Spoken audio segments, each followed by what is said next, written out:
வணக்கம் and welcome to delight cinemas. இந்த வீடியோவில் பார்த்தீங்கன்னா ஜனநாயகனுடைய ரிலீஸை முன்னிட்டு சரி பகவந்த் கேசரியை ஒரு ரீவிசிட் பண்ணுவோம் அப்படின்னு சொல்லி ரொம்ப கஷ்டப்பட்டு ரீவாட்ச் பண்ணியாச்சு.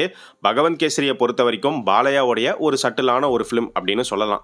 இதுதான் உங்கள் டக்கா அப்படிங்கிற மாதிரி என்ன ப்ரோ சொல்கிறீங்க, இதுதான் சட்டிலான படமா அப்படின்னு கேட்டிங்கன்னா, பாலையாவை பொறுத்த வரைக்கும் நான் சொல்கிறேன், இந்த படத்துலையுமே நிறைய கிரிஞ்செல்லாம் வந்து இருக்குது. ஆனால் இதை தாண்டி இதுக்கு முன்னாடி அவர் நடித்த படங்கள், ஏன் இப்போ ரீசெண்டாக ரிலீஸ் ஆன அக்கண்டா 2, இதுக்கு முன்னாடி அக்கண்டா, வீரசிம்மா ரெட்டி, இந்த படங்கள்லாம் வந்து பார்த்தீங்கன்னா கிரிஞ்செல்லாம் வந்து ஓவர்லோட் ஓவர் மேக்ஸாக இருக்கும். அதுக்கெல்லாம் கம்பேர் பண்ணும்போது பகவந்த் கேசரி பரவாயில்லப்பா அப்படிங்கிற மாதிரி எடுத்திருந்தாங்க. இந்த படத்தோடைய ஸ்டோரி அண்ட் ஸ்க்ரீன் பிளே எடுத்துக்கிட்டோம் அப்படின்னா ஒரு proper usual Agmark Telugu masala film pattern தான். சீன்ஸ்லாம் பார்த்தீங்கன்னா சீன்ஸில் வரக்கூடிய மாஸ், பில்டப், ஆக்ஷன், காமெடி, சென்டிமெண்ட்டுன்னு எல்லாமே இதுக்கு முன்னாடி நம்ம பல தெலுங்கு படங்களை பார்த்து பழகின மாதிரி தான் வந்து இருக்கும். இந்த படம் பார்க்கும்போது ஒரு இடத்துல எனக்கு வேதாளமுடைய ஒரு சாயல் வந்தது. அந்த பஸ் ஃபைட்லாம் பார்க்கும்போது நோபடி படம் தான் வந்து ஞாபகம் வந்துச்சு. இந்த மாதிரி ஒரு சில படங்கள் நம்ம மைண்டுக்கு வந்து போகும். இந்த படத்தோடைய டோட்டல் டியூரேஷன் வந்து 2 மணி நேரம் 45 நிமிஷம். கொஞ்சம் பெரிய படம் தான். அதுக்கேற்ற மாதிரி படம் பார்க்கும்போதும் அந்த லென்த்தி ஃபீல் அப்படிங்கிறது ஃபர்ஸ்ட் ஹாஃப், செகண்ட் ஹாஃப், 2 ஹாஃப்லையுமே இருந்தது. பட் இதெல்லாம் இருந்தாலும் பெருசாக வந்து போர் அடிக்கல. அதாவது வந்து உட்காரவே முடியல, பார்க்கவே முடியல அப்படிங்கிற மாதிரியான ஒரு படமாகவும் பகவந்த் கேசரி வந்து இல்லை. அதுக்கான காரணம் என்னவா இருக்கலாம் அப்படின்னு பார்த்தீங்கன்னா பாலையா தான். சினிமாவில் பலவிதமான ஜானர் இருக்கு. அந்த வகையில் பாலையா வந்து அவருடைய என்பிகே ஜானரை வந்து நல்லா செட் பண்ணிட்டாரு, மைண்ட் செட் பண்ணிட்டாரு.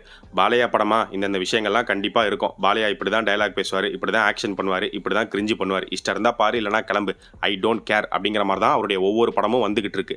அதனால நமக்கும் சரி ஓகே பாலையா படம்னா இந்த விஷயங்கள்லாம் இருக்க தானே செய்யும். இந்த படத்தில் என்ன பண்ணியிருக்காரு, இந்த சீனில் என்ன பண்ணியிருக்காரு அப்படிங்கிற மாதிரி தான் நம்ம பார்க்குறோம். ஆக்சுவலாக இதனால தான் பாலையாவுடைய படங்கள் பார்த்தீங்கன்னா நல்லா வசூல் பண்ணுது. எல்லாமே வந்து 100 கோடிக்கு மேலே கலெக்ட் பண்ணுது. இப்போ இந்த பகவந்த் கேசரியுடைய டோட்டல் கலெக்ஷனே பார்த்தீங்கன்னா 100 கோடிக்கு மேலே தான். இந்த படத்துக்கு நேஷனல் அவார்டு வேற கொடுத்தாங்க. ஆனால் அதெல்லாம் கண்டிப்பாக ஏற்றுக்கவே முடியாது. ஏன்னா அவார்டு கொடுக்குற அளவுக்கு இந்த படத்தில் ஒன்றும் கிடையாது. இது வந்து ஒரு normal mass masala commercial film, அவ்வளோதான்.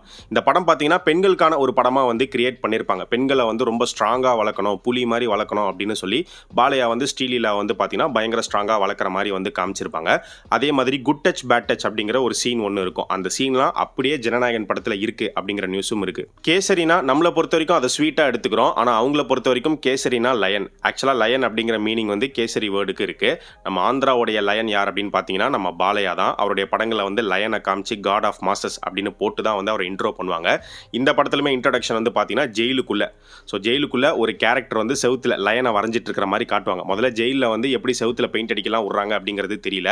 கரெக்டாக அந்த சிங்கத்தை காமிச்சு தான் வந்து இவர் இன்ட்ரோ பண்ணுவாங்க. பில்டப்புக்கெல்லாம் பஞ்சமே கிடையாது. ஆரம்பத்துலேருந்து எண்டு வரைக்கும் பல பில்டப் சீக்வன்ஸ் அப்படிங்கிறது இருக்குது. இவருடைய இன்ட்ரோலே வந்து பார்த்தீங்கன்னா ஒரு போலீஸ் வந்து சரத்குமார் கிட்ட ஃபோன் பண்ணி, சார் நீங்கள் பொறுமையாகவே வாங்க, ஜெயிலுக்குள்ளே நம்ம பகவந்த் கேசரி இருக்காரு, அவரு பார்த்துப்பாரு அப்படிங்கிற மாதிரி சொல்லுவாங்க. அப்போ போலீஸ் நீங்கள் எதுவும் பண்ண மாட்டீங்களா அப்படிங்கிற மாதிரி தான் வந்து இருக்கும்.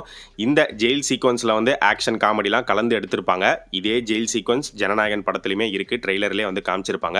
அதுதான் இந்த படத்தில் தளபதி விஜயோடைய இன்ட்ரோவாக இருக்கும் அப்படின்னு நினைக்கிறேன். இந்த ஜெயில் சீக்வன்ஸில் ஃபைட்டை மட்டும் வச்சுட்டு அந்த ஹியூமரெல்லாம் கொஞ்சம் தவிர்த்தா நல்லாயிருக்கும். இந்த படத்தை ஆரம்பிக்கிறதே கிரிஞ்சாக தான் வந்து ஸ்டார்ட் பண்ணியிருப்பாங்க. ஒரு ஜட்ஜி ஃபேமிலி உயிரை காப்பாற்றிக்கணும்னு ஓடிக்கிட்டு இருப்பாங்க. அவங்கள காப்பாற்றுறதுக்கு என்ன பண்ணலாம் அப்படிங்கிறதெல்லாம் விட்டுட்டு ஒரு கேரக்டர் வந்து நீங்கள் பயப்படாமல் தைரியமாக இருக்கிறதுக்கு நான் உங்களுக்கு ஒரு கதை சொல்கிறேன் அப்படின்னு இந்த கேசரி கதையை சொல்லிக்கிட்டு இருப்பாரு. முதல்ல இந்த கேரக்டரே பார்த்தீங்கன்னா இந்த கதையில் நடுவில் வந்துட்டு போயிடுவார். இவருக்கு எப்படி ஃபுல் கதையும் தெரிஞ்சுதுங்கிறதெல்லாம் நமக்கு தெரியல. அதெல்லாம் வந்து சொல்லியிருக்க மாட்டாங்க. ஸோ கிரிஞ்சில் ஆரம்பித்து படத்தை முடிக்கும் போது கிரிஞ்சிலே முடிச்சிருப்பாங்க. இந்த கதையெல்லாம் கேட்டு இந்த ஃபேமிலி வந்து பார்த்தீங்கன்னா அப்படியே நரம்பெல்லாம் பொடிச்சு வீரமாகி இவங்கெல்லாம் பறந்து பறந்து சண்டை போடுற மாதிரியான காட்சிகள்லாம் இருக்கும். இதெல்லாம் ஹெச் வினோத் ரிமூவ் பண்ணியிருப்பாருன்னு நினைக்கிறேன். பார்க்கலாம். ஆக்சுவலாக ஒரு சில சேஞ்சஸ் அப்படிங்கிறதுமே பண்ணியிருக்காங்க. இப்போ ட்ரெய்லர் கட்டில் பார்த்தீங்கன்னா அந்த இன்டர்வல் பிளாக் சீக்வன்ஸ் அதில் வந்து விஜய் பைக்கில் வர மாதிரி தான் வந்து காட்டப்படுது. ஆனால் பகவந்த் கேசரியில் நம்ம பாலையா கிட்டேயும் பைக் இருக்கும். புது பைக் தான் வச்சிருப்பாரு. ஆனால் அந்த பைக் எடுத்துகிட்டு வர மாட்டார். சம்பந்தமே இல்லாமல் ஒரு லாரி ஓட்டிட்டு வருவார். யார் லாரி, எதுக்கு லாரின்லாம் ஒன்றுமே புரியாது. சரி லாரியில் ஓட்டிட்டு வந்து இறங்குறாரு அப்படின்னு பார்த்தா அப்படிலாம் கிடையாது. லாரியை ஏரில் விட்டு அடித்து அது வெடிச்சு அதில் ஒரு நடந்து வந்து ஒரு மாஸ்க் காட்டிருப்பாங்க. நல்ல வேலை ஹெச் வினோத் வந்து இதெல்லாம் நமக்கு தேவையே இல்லை, லாரி வேண்டாம், பைக்கே போதும் அப்படிங்கிற ஒரு முடிவு எடுத்துட்டாரு. லாரி சீக்வன்ஸ் மட்டும் இல்லை, கேசரியில் பஸ் சீக்வன்ஸும் இருக்குது. பஸ்ஸில் ஃபைட்டு நடக்கும்னு சொல்லியிருந்தோம். ஃபைட்டோட முடிக்க மாட்டாங்க. ஃபைட்லாம் முடிஞ்சதுக்கப்புறமா பாலையாவே அந்த பஸ்ஸை ஓட்டிட்டு டேரெக்டாக வில்லன் பில்டிங்குள்ளேயே அடிப்பார். அது அவர் பஸ்ஸாக இருந்தாலும் பரவாயில்ல, அது கவர்மெண்ட் பஸ். சலார் படத்தோடைய ரிவ்யூலேயே நம்ம ஒரு பாயிண்ட் சொல்லியிருந்தோம். அந்த படத்தில் நீங்கள் பார்த்தீங்கன்னா எல்லாருமே ஜர்க்கு கொடுத்துக்கிட்டே இருப்பாங்க. என்னமோ நரம்பு தளர்ச்சி வந்த மாதிரி. ஹீரோவை பார்த்த உடனே கை நடுங்கும், கண்ணு புடைக்கும், பயம் வரும், கையில் இருக்கிற கன்னை கீழே போட்டுருவாங்க, பயந்து போகிறோன்னு சொல்லி பின்னாடி விழுந்து மண்டையை உடைச்சிப்பாங்க. இந்த மாதிரிலாம் ஓவர் பில்டப்பு, ஓவர் ஜர்க்கு கொடுத்துக்கிட்டே இருப்பாங்க. அது லைட்டாக இந்த பகவந்த் கேசரி படத்துலையுமே இருக்கும். பாலையா ஒரு முறைச்சாருன்னா போதும், எல்லாரும் அப்படி 2 ஸ்டெப் பின்னாடி போயிடுவாங்க. அவர் கத்துனாருன்னா ஒரு 3 ஸ்டெப் பின்னாடி போயிடுவாங்க. இந்த மாதிரியான ஜர்க் மூமெண்ட்ஸ்லாம் லைட்டாக அந்த படத்தில் வந்து இருக்கும். இதுக்கடுத்து ஒரு ஷாட்டில் பார்த்தோம் அப்படின்னா அனிலை வந்து கிராஃபிக்ஸ் பண்ணி காமிச்சிருப்பாங்க. அன்றே விதி எழுதப்பட்டது அப்படின்னு நினைக்கிறேன். தமிழில் தளபதி விஜய் தான் அந்த படம் பண்ணணும் அப்படின்னு சொல்லி. அது மட்டும் இல்லை, கேசரியோடைய டேரக்டர் பேரே பார்த்தீங்கன்னா அனில் ரவிபுடி தான். ஆக்சுவலாக விஜய் ஆரம்பத்தில் வந்து அனில் ரவிபுடி கிட்ட தான் கேட்டிருக்காரு, நீங்களே வந்து இந்த படத்தை வந்து தமிழில் டைரக்ட் பண்ணுங்க அப்படின்னு. பட் அவர் வந்து இல்லை, வேற கமிட்மெண்ட்ஸ் இருக்குது, ப்ளஸ் ரீமேக்கில் உடன்பாடு இல்லை அப்படிங்கிறதுனால தான் அதுக்கு அடுத்து வந்து ஹெச் வினோத் கிட்ட போயிருக்காங்க. ரொமான்டிக் சீன்ஸ் எடுத்துக்கிட்டோம் அப்படின்னா காஜல் அகர்வாலுக்கு பாலையாவை பார்த்த உடனே காதல் வந்துடும். பாலையா வந்து நல்லா இருக்கீங்களா ஆண்டி அப்படின்லாம் வந்து கேட்பாரு. என்ன ப்ரோ இது அப்படிங்கிற மாதிரி தான் இருக்கும். ஆனால் அப்படி நெகட்டிவாக பார்க்காம பாசிட்டிவாக நம்ம எப்படி எடுத்துக்கலாம் அப்படின்னு பார்த்தீங்கன்னா, நல்ல வேலை காஜல் அகர்வால் மாதிரி ஒரு மெச்சூர்டான ஒரு ஆக்ட்ரஸை இந்த ரோலுக்கு போட்டாங்க. அண்ட் படத்துலையுமே அவங்களுடைய வயசு வந்து 30+ மேலே அப்படிங்கிற மாதிரி தான் வந்து சொல்லியிருப்பாங்க. ஸ்ரீலீலா மாதிரி ஒரு சின்ன பொண்ணை இவருக்கு பேரா போட்டு அவங்க லவ் பண்ணுற மாதிரி காட்டலையே அப்படிங்கிற மாதிரி தான் நம்ம பார்க்கணும். இந்த போர்ஷன்ஸே மொத்தமாக ஹெச் வினோத் வந்து தூக்கிட்டாரு. இந்த சைக்காட்ரிஸ்ட் கேரக்டரே தேவையில்ல அப்படின்னு சொல்லி பூஜா ஹெக்டேவை இந்த படத்தில் பார்த்தீங்கன்னா ப்ரெஸ்ஸில் ஒர்க் பண்ணுற ஒரு கேரக்டராக வந்து மாற்றி வச்சிருக்காரு. ஆனால் இருந்தாலும் ஒரு போஸ்டர் இப்போ ரீசெண்டாக விட்டாங்க. பூஜா ஹெக்டே தளபதி விஜய் உட்காந்துருக்கிற மாதிரி பீச் பக்கம் நிலாலாம் இருக்கு. இதே நிலா ஷாட் வந்து அங்கேயும் வரும். அதனால இவர் இந்த படத்துல எப்படி இந்த ரொமான்டிக் சீன்ஸை கிரியேட் பண்ணியிருக்காரு அப்படிங்கிறத நம்ம பார்க்கணும். பகவந்த் கேசரியில் ஒரு பெரிய ப்ளஸ் என்ன அப்படின்னு பார்த்தீங்கன்னா, நிறைய சாங்ஸ்லாம் வந்து கிடையாது. பொதுவாக பாலையா அவருடைய படங்களில் கிளாமரா ஹீரோயின் கூட குத்துன்னு குத்துவார். அந்த மாதிரியான சாங்ஸ்லாம் வந்து இந்த படத்தில் கிடையாது. ஃபர்ஸ்ட் ஹாஃபில் பார்த்தீங்கன்னா 2 பாட்டு. அதில் ஒரு பாட்டு ஸ்ரீலீலா சின்ன பொண்ணாக இருக்கும் போது இவர் டான்ஸ் ஆடுற மாதிரி இருக்கும். அதுக்கடுத்து ஸ்ரீலீலா பெரிய பொண்ணு ஆனதுக்கப்புறமா பார்த்தீங்கன்னா அந்த கணபதி கனெக்ட் பண்ணி ஒரு சாங் ஒன்று வரும். இதுக்கடுத்து செகண்ட் ஹாஃபில் பெருசாக சாங்ஸே வந்து கிடையாது. படம் முடிஞ்சதுக்கப்புறம் பார்த்தீங்கன்னா பாலையா, காஜல் அகர்வால், ஸ்ரீலீலா 3 பேரும் சேர்ந்து ஒரு சாங்க்கு டான்ஸ் ஆடுவாங்க. அந்த சாங் கூட வந்து கிளாமர் அப்படிலாம் வந்து இருக்காது. நார்மலாக வந்து டீசெண்டாக ட்ரெஸ் பண்ணி ஆடுற மாதிரி தான் வந்து இருக்கும். இப்போ ஜனநாயகன் படத்திலும் பார்த்தீங்கன்னா விஜய் பாடியிருக்கிற அந்த மெலடி சாங் அதுதான் ஃபர்ஸ்ட் வரும். ஒரு பேரே வரலாறு. அந்த சாங் வந்து செகண்ட் ஹாஃப் ஃபிளாஷ்பேக்ல வரக்கூடிய ஒரு மாசான மாண்டேஜ் சாங்காக வந்து இருக்கும். ராவண மவண்டா இந்த சாங்கும் மாண்டேஜ் சாங்காக தான் கிரியேட் பண்ணியிருப்பாங்க. பட் அது வந்து ஒரு முக்கியமான ஃபைட் சீக்வன்ஸில் வர மாதிரி இருக்கலாம், இல்லை கிளைமேக்ஸில் வர மாதிரி கூட வந்து இவங்க பிளேஸ் பண்ணியிருக்கலாம்.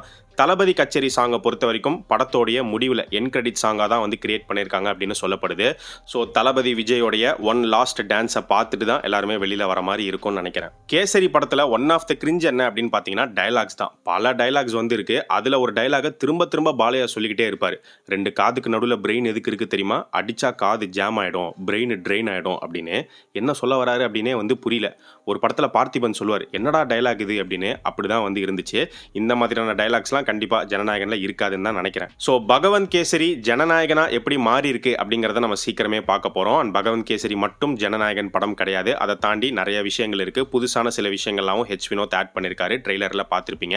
முக்கியமா வில்லன் சைட கம்ப்ளீட்டா வந்து மாத்தி விட்டுருக்காரு. அது எப்படி ஒர்க் அவுட் ஆயிருக்கு அப்படிங்கறதெல்லாம் வந்து நம்ம பார்க்க போறோம். சோ நீங்க பகவந்த் கேசரியை ரீவிசிட் பண்ணிட்டீங்களா, இல்ல ரீவிசிட் பண்ண போறீங்களா? பகவந்த் கேசரி படத்தை பத்தி உங்களுடைய ஒப்பீனியன் என்ன அப்படிங்கறத இந்த வீடியோவுடைய கமெண்ட் செக்ஷன்ல சொல்லுங்க.